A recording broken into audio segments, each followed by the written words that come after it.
প্রিয় নবম শ্রেণীর ছাত্রছাত্রী 2024-এর রায় মার্টিন প্রশ্নবিচিত্রার দ্বিতীয় পর্যায়ক্রমিক মূল্যায়নের ভূগোলের 1 নম্বর স্কুলের সমস্ত প্রশ্নের উত্তরগুলো করে দিলাম। 1 নম্বর স্কুল, কোনো স্থান ও তার প্রতিভা স্থানের মধ্যে সময়ের পার্থক্য হয় 12 ঘন্টা, অপশান সি।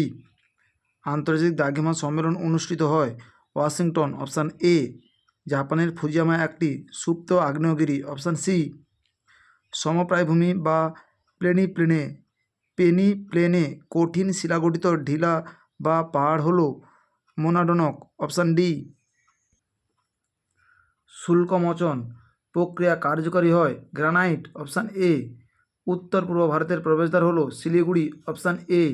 প্রাচীন পলিমাটি পাওয়া যায় দক্ষিণ দিনাজপুরে, অপশান সি। বিভাগ খ, শুদ্ধ অশুদ্ধ। কর্কটক্রান্তি রেখা বরাবর হাঁটলে আমরা জলবায়ুর পরিবর্তন লক্ষ্য করব, অশুদ্ধ। সময়ের পরিবর্তন লক্ষ্য করব। পর্বত বেষ্টিত মালভূমি নবীন ভঙ্গিল পার্বত্য অঞ্চলে গড়ে ওঠে, শুদ্ধ। পঞ্জিত ক্ষয় একটি ভূমিক্ষয়ের প্রক্রিয়া, অশুদ্ধ। অবরোহণ প্রক্রিয়া। পশ্চিমবঙ্গের সর্বোচ্চ শৃঙ্গের নাম হলো সান্দাকফু। সুমেরু বৃত্তের মান 66.5 ডিগ্রি উত্তর অক্ষাংশ। ইলুভিয়েশন প্রক্রিয়ায় পদার্থ মৃত্তিকায় এ স্তর থেকে বি স্তরে সঞ্চিত হয়। পাত শব্দটি প্রথম কে ব্যবহার করেন?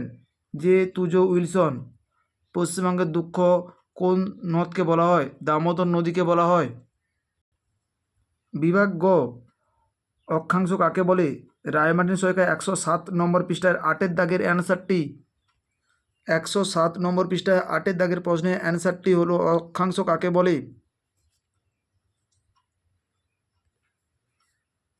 ক্রোনোমিটার কি? রায় মার্টিন সহায়িকা 108 নম্বর পৃষ্ঠায় 15 দাগে উত্তরটি হবে। ক্রোনোমিটার কি? রায় মার্টিন সহায়িকা 108 নম্বর পৃষ্ঠায় 15 দাগের উত্তরটি হবে। পর্যায়ন প্রক্রিয়া কাকে বলে? রায় মার্টিন সহায়িকা 120 নম্বর পৃষ্ঠায় রয়েছে। 120 নম্বর পৃষ্ঠায় পর্যায়ন শক্তি আর পর্যায়ন প্রক্রিয়া একই। সমস্থিতিক আলোড়ন বলতে কি বোঝো? রায় মার্টিন সহায়িকা 148 নম্বর পৃষ্ঠায় 2-এর দাগের প্রশ্নের অ্যান্সারটি হবে। সমস্থিতিক আলোড়ন বলতে কি বোঝো?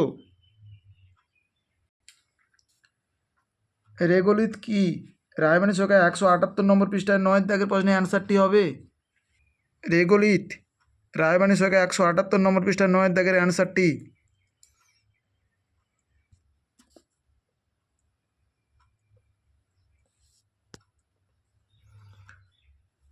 আবহবিকারের দুটি ফলাফল লেখো। রায় মার্টিন সহায়িকা 167 নম্বর পৃষ্ঠায় 8-এর দাগের অ্যান্সারটি হবে। আবহবিকারের ফলাফল সংক্ষেপে আলোচনা করো। 167 নম্বর পৃষ্ঠায় 8-এর দাগের অ্যান্সারটি। তোমরা যে কোনো 2-3টি কারণ উল্লেখ করতে পারো।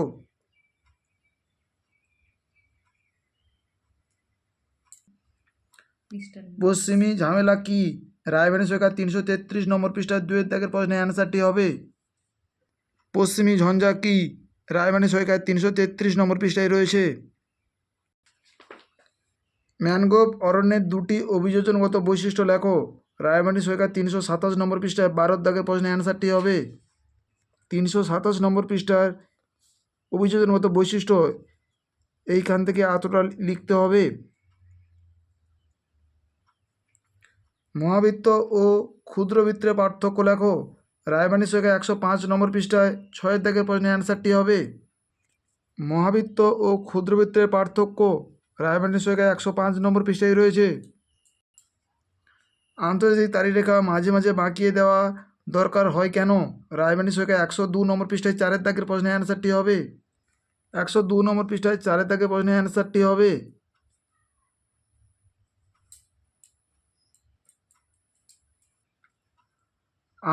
অন্তর্জাত ও বহির্জাত প্রক্রিয়ার পার্থক্য লেখো।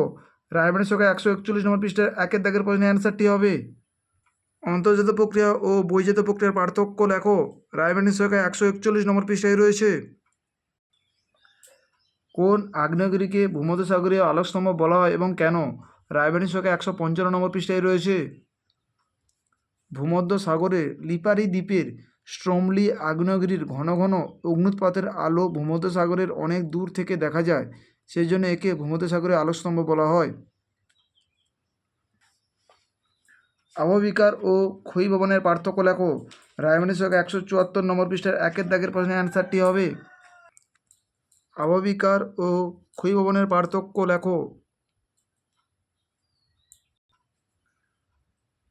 বরফ কেলাস আবহবিকার কোন অঞ্চলে কার্যকর হয় ও কেন?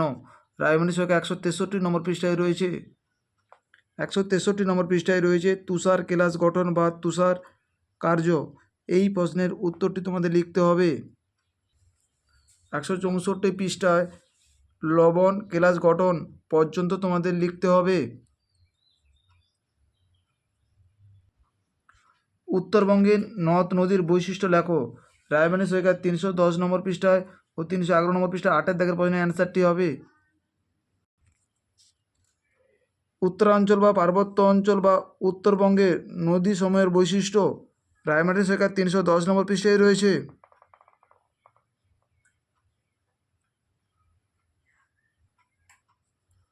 পশ্চিমবঙ্গের গ্রীষ্মকাল আর্দ্র ও শীতকাল শুষ্ক কেন? রায়মার্টিন সহায়িকা 330 নম্বর পৃষ্ঠায় 13 দাগের প্রশ্নের অ্যান্সারটি হবে 330 নম্বর পৃষ্ঠায় পশ্চিমবঙ্গের শীত শুষ্ক ও গ্রীষ্মকালে উষ্ণ আর্দ্র প্রকৃতির হয় কেন? রায়মার্টিন সহায়িকা 330 নম্বর পৃষ্ঠায় 13 দাগের প্রশ্নের অ্যান্সারটি হবে চিত্রসহ প্রধান 2 প্রকার মালভূমির উৎপত্তি বর্ণনা করো। রায়মার্টিন সহায়িকা 129 নম্বর পৃষ্ঠায় 18 দাগের প্রশ্নের অ্যান্সারটি হবে চিত্রসহ 4 প্রকার মালভূমির সংক্ষিপ্ত বর্ণনা দাও। এই প্রশ্নের অ্যান্সার থেকে যে কোনো 2টি প্রশ্নের মালভূমির অ্যান্সার তোমাদের লিখতে হবে।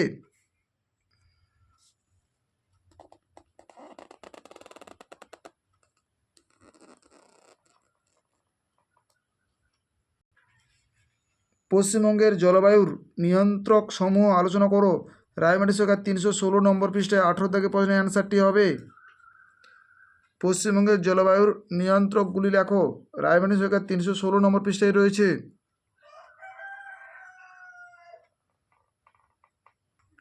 আমাদের ভিডিওটি যদি তোমাদের ভালো লাগে তাহলে তোমরা লাইক করো, শেয়ার করো। আমাদের চ্যানেলে নতুন হয়ে থাকলে চ্যানেলটিকে সাবস্ক্রাইব করে পাশে থাকো নতুন নতুন ভিডিও পাওয়ার জন্য।